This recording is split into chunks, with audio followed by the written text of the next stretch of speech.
Hi, today I'm glad to say here and present you our presentation is divided into two parts. First is regional economic integration in the Americas, and second is regional economic integration in the airways. And I will talk about regional economic integration in the Americas.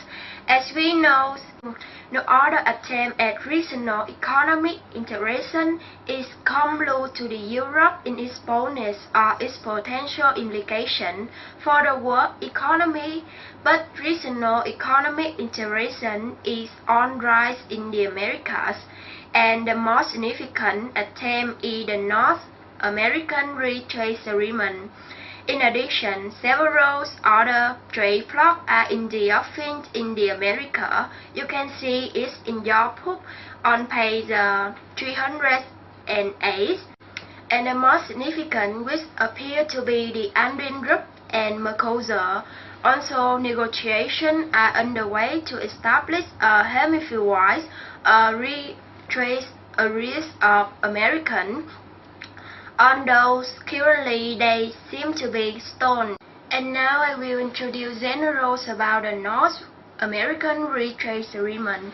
It's between three countries, Mexico, Canada, and the United States. And the content of this agreement include the following.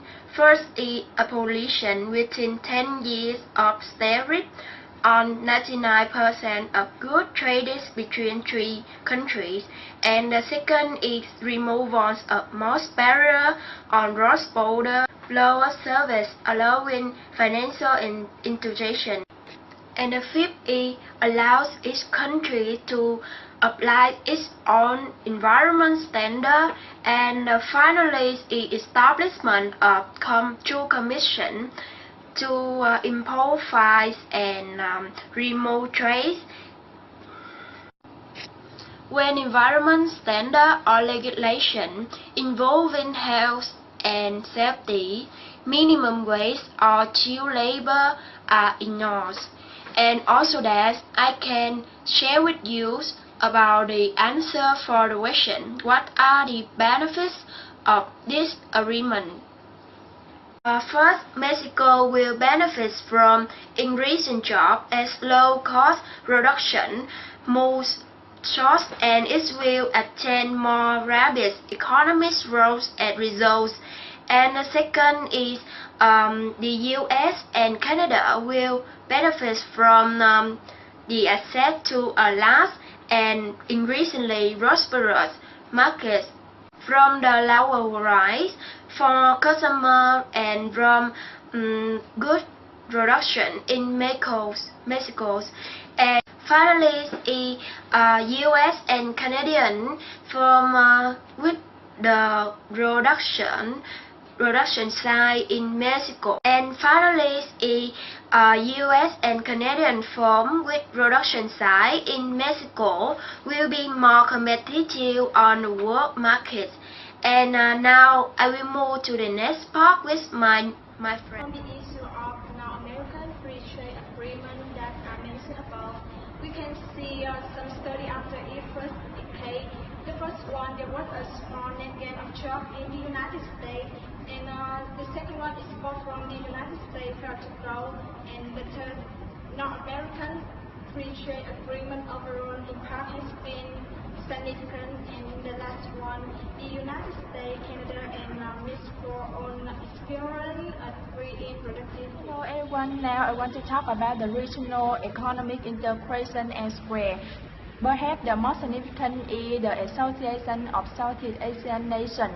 ASEAN formed in 1967, includes 10 countries, Brunei, Cambodia, Indonesia, Laos, Thailand, Vietnam, Malaysia, Myanmar, Philippines, and Singapore.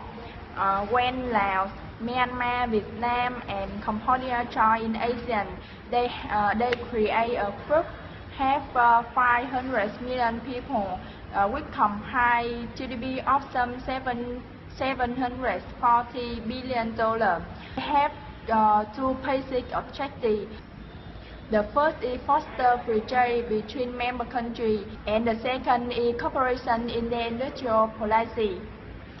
However, only 5% of Indo-Asian trade reduced tariff through an ASEAN.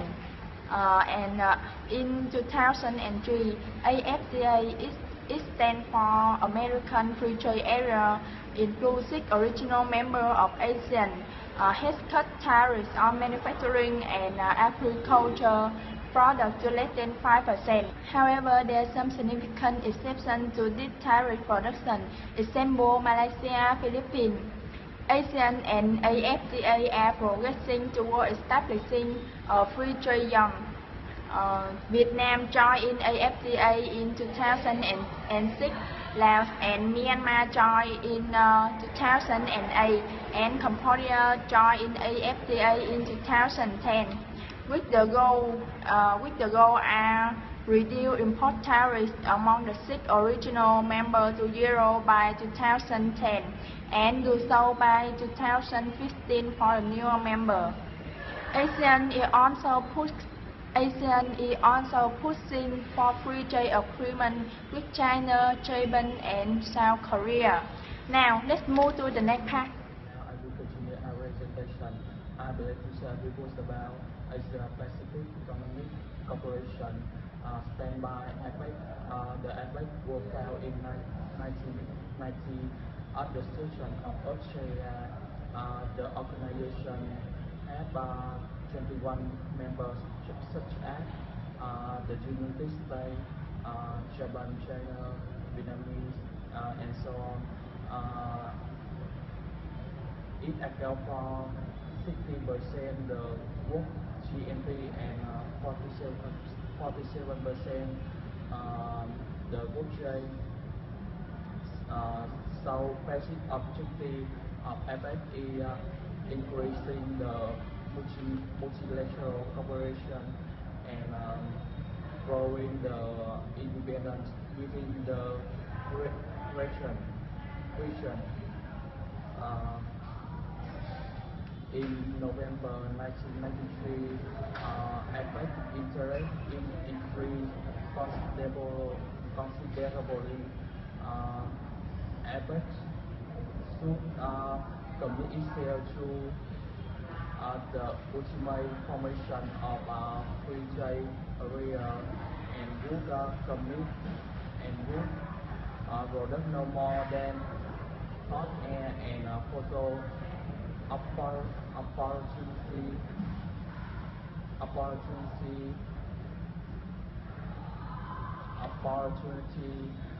for the leader involved. So the aim of the APEC is working together for the greater economic integration and general lowering of trade barrier.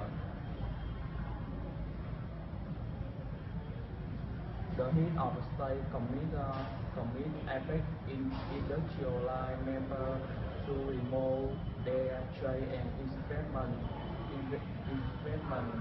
barrier by 2010, and for developing economics so by 2020. In 1997, APEC member states endorsed proposal designed to remove trade barriers in 50 sectors ranging from 50 tribes. However, the wage plan commit APEC to doing no more than holding future talks. Now let's move to the next part. Next, I will talking about the regional trade bloc in African. There are 9 trade blocks on the African continent. However, progress toward the establishment of meaningful trade blocs has been slow. Many of these groups have been dormant for years. Political contradiction in Africa and the submission of free trade have led to the difficulty of establishing free trade or custom union. Their program include cooperation on immigration, growth, telecommunication network, investment and capital markets, but that fell far short of an earlier plan for an immediate free trade zone because they think that could create an imbalance similar to those that contribute to the breakup of the first community. The significant development in regional economic integration are occurring in the Europe and NAFTA, although some of the Latin American trade blocs, ASEAN, APEC, and the proposed FTAA may have economic significance in the future. The Europe and NAFTA currently have more profound and immediate implications on business practice. In this session, we will concentrate on the business implications of South Europe, however, could be broad with regard to the creation of a single market anywhere in the world. So what is opportunities of a single market? The creation of a single market in regional economic integration offers significant opportunities because markets were formerly protected from foreign competition are open. For example, in the Europe, before 1992, the European and Italian markets were among the most protected. These markets are now much more open to foreign competition.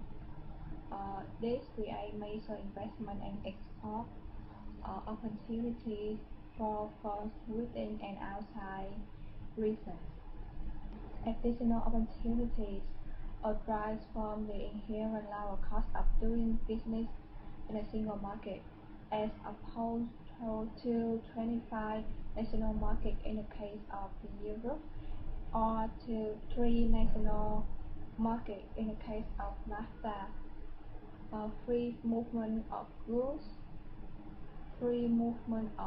across borders, harmonized product standards, and simplified taxes regimes.